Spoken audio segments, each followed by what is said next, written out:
Del 100% de la energía potencial que puede almacenar un depósito de combustible de cualquier coche medio, solo el 20% llega directamente como potencia a las ruedas. El resto se disipa en pérdidas.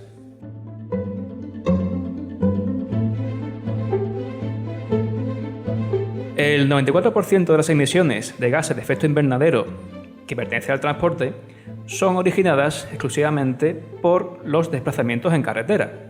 Parece, pues, necesario y urgente un uso más racional de los vehículos de combustión. Estos datos tan apabullantes han sido extraídos del libro La movilidad al trabajo, un reto pendiente, cuyo autor, Manel Ferri, técnico en movilidad, tenemos al otro lado del teléfono. Buenas tardes, Manel. Buenas tardes, José María. Bueno, muchísimas gracias por atender nuestro podcast y la primera pregunta es obvia. ¿Por qué la movilidad al trabajo es un reto pendiente? Porque es la movilidad, los desplazamientos por motivos obligados, sea por trabajo o por estudios, donde no hemos conseguido todavía revertir la dependencia o el uso prioritario, digamos, del coche privado con un nivel de ocupación muy bajo, por tanto altamente ineficiente para ir al trabajo. Eso quiere decir que tenemos un espacio, hay un ámbito, digamos, de gestión que se traduce se debería de traducir en la gestión, en gestionar la movilidad al trabajo mediante la realización de lo que serían los planes de transporte al trabajo. Es decir, caracterizar la movilidad de todo ese tipo de desplazamientos que la gente hace o debe de realizar de manera cotidiana, de manera diaria, para ir al trabajo. Y eso quiere decir implicar a las empresas y eso quiere decir corresponsabilizar a las empresas, sean tanto públicas como sean tanto privadas. Ese es el problema. Porque el conjunto de externalidades que genera ese tipo de movilidad, sumada a la movilidad general por ocio, nos da una realidad, digamos, manifiestamente insostenible desde el punto de vista ambiental, desde el punto de vista energético, desde el punto de vista de eficiencia, desde el punto de vista de costes y de ocupación del territorio, ¿no? Y aparte con temas relacionados con la exclusión social que genera esa parte de movilidad que limita las oportunidades de una parte de la población que no tiene permiso de conducir, que son principalmente mujeres y población extracomunitaria. Y ya lo has mencionado antes, los planes de transporte al trabajo, que son aquellos documentos que marcarán la hoja de ruta, ¿no?, para muchas empresas. Correcto, exacto. ¿Qué beneficio tiene realmente para la empresa el realizar un PTT o plan de transporte al trabajo? El primero es conseguir, tiene diferentes beneficios. Tiene un beneficio, digamos, en tanto en cuanto de reducción, por tanto, de mayor eficiencia y de mayor rentabilidad social o económica, social y económica por parte de la empresa, al no someter o no tener, digamos, no haber de asumir los aspectos negativos, digamos, de los accidentes accidentes de tráfico en itinere, que son un tercio del total de los accidentes de tráfico que hay en España, tienen que ver con accidentes en el entorno laboral. Y eso penaliza a las empresas porque tenemos talento que se puede perder, tenemos personal que se puede perder y, por lo tanto, se traducen en jornadas perdidas, en bajas derivadas de esas jornadas perdidas de la población laboral.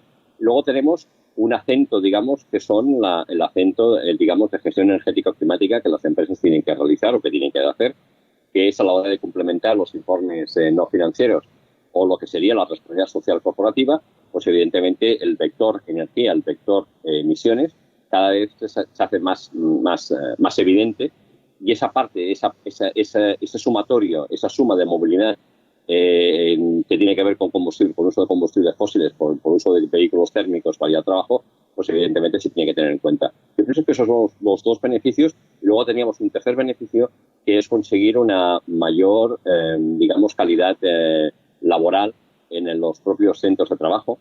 Al implicarse la empresa, a corresponsabilizarse la empresa en la redacción de ese tipo de instrumentos, que son los PTTs, que son los que tienen que fijar la hoja de ruta, donde las alternativas modales pasan evidentemente, por promover desplazamientos de movilidad activa, por desplazamientos en coche compartido y por desplazamientos en transporte público.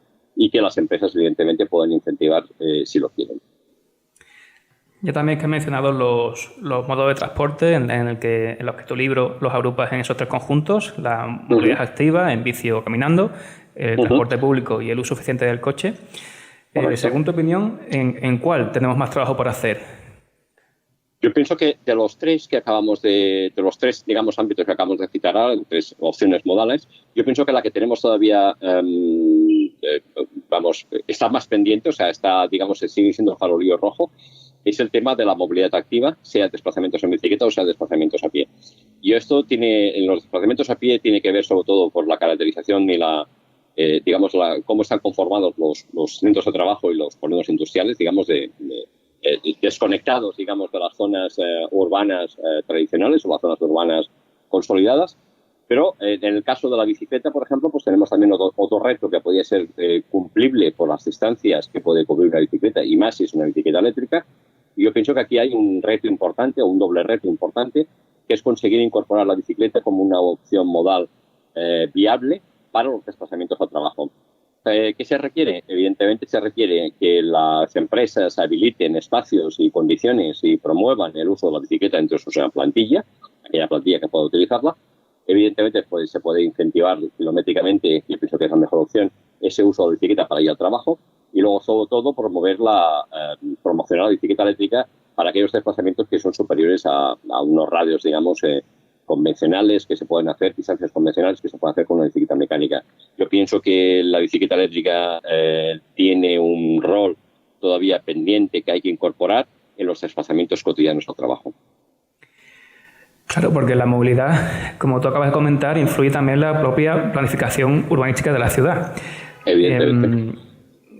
Quizás has adelantado un poquito, pero ¿cómo podemos mejorar la movilidad en ese tipo de ciudad que ha crecido a lo ancho, imitando quizás un modelo así más estadounidense, en el que es obligatorio casi utilizar el coche para todo? Sí, el SPRAM, digamos, que se ha ido produciendo en muchas ciudades, en muchos desarrollos urbanísticos. Yo pienso que hay que poner coto a ese tipo de urbanismo. Tenemos dos problemas, o sea, al planificar el futuro, y eso quiere decir intentar compactar el territorio, eso sería un criterio, digamos, a tener en cuenta a la hora de hacer los planes de movilidad urbana sostenible y el planeamiento urbanístico, digamos, de las ciudades. Dos, de aquello que ya tenemos construido, lo que hay que hacer es acercarlo y, digamos, normalizar ese tipo incorporar, normalizar y reconvertir ese tipo de ubicaciones, facilitando, evidentemente, modos activos, conexiones activas, mediante carriles bicis o caminos, digamos, o senderos a pie, con todas las condiciones, digamos, que podemos pedir en una ciudad, y que habrá que ir incorporando de manera, digamos, sistemática, porque evidentemente el petróleo es un bien escaso, el petróleo tiene un precio cada vez más elevado, el petróleo y la gasolina, solo el diésel, va a tener, digamos, posiblemente conflictos o problemas, digamos, de suministro a corto o medio plazo, no tanto por la guerra, que ya que ha impactado, evidentemente, el conflicto bélico en Ucrania, sino porque ya se veía venir de que tenemos unas dificultades importantes de abastecer, a seguir abasteciendo con un petróleo barato, y que con el peak oil entonces vamos a tener problemas importantes, y eso se va a traducir en mayor precio, mayor coste, digamos, de obtener ese tipo de combustible. Por lo tanto, en las ciudades, compactar las ciudades en el planeamiento de futuro, integrar y, evidentemente, modificar los esquemas modales de distribución urbanística que se hace, facilitando aparcamiento gratuito en muchos centros de trabajo, facilitando aparcamiento gratuito en los nuevos desarrollos urbanísticos que se hacen. Y eso quiere decir que incorporar a ese planeamiento el transporte público y la movilidad activa, que en el momento que siempre ha estado durante muchos años abandonada o olvidada, digamos, de ese planeamiento. Y en el caso de las empresas, es evidentemente planes para intentar conectar esos centros de actividad económica con los polígonos y con los centros residenciales, para que la gente pueda optar a modos diferentes, para evitar que sean otros modos diferentes, sobre todo de movilidad activa y a pie, para llegar a esos centros de trabajo. Tenemos polígonos industriales todavía segregados por autovías o por carreteras que no permiten, por ejemplo, un acceso, digamos, a pie o en bicicleta desde localizaciones residenciales para llegar al trabajo. Ahora me viene a la cabeza, si no recuerdo mal, una última intervención en Sevilla de un puente que conecta, atraviesa la autovía en el caso de Sevilla, para conectar con el polígono industrial. No recuerdo ahora el nombre del puente, que es una acción que se hizo el año pasado, si no recuerdo mal, no recuerdo el nombre, pero ese tipo de acciones son las que se deben de incorporar en el planeamiento urbanístico para corregir los déficits, digamos, de esa accesibilidad a los centros de actividad económica y que conecte los centros residenciales.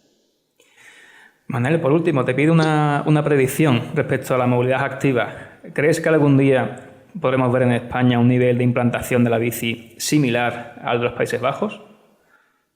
Yo pienso que si se quiere, se puede. Y por lo tanto, el querer y que se traduzca evidentemente en acciones, yo pienso que estamos en esos momentos, que tenemos donde aprieta la dependencia energética, donde aprieta, digamos, la gestión de la energía, donde aprieta el ahorro de energía, es un buen momento para impulsar realmente la bicicleta y normalizar la bicicleta en ese tipo de desplazamientos al trabajo. Eso pasa por dos patas. El asumir esa estrategia por parte a nivel gubernamental y a nivel de los diferentes niveles de la propia administración, o sea, a nivel central, a nivel autonómico y a nivel local, y pasa porque las empresas incentiven ese tipo de desplazamiento kilométrico al trabajo en bicicleta para los trabajadores y trabajadoras. Pues Manel, súper interesante como siempre, creo que hemos aprendido un montón y de nuevo te doy las gracias por atender nuestra llamada y estar en nuestro podcast de Ciclo Green. Muchísimas gracias, José María. Siempre atendiéndolos a vosotros, siempre. Muchas gracias.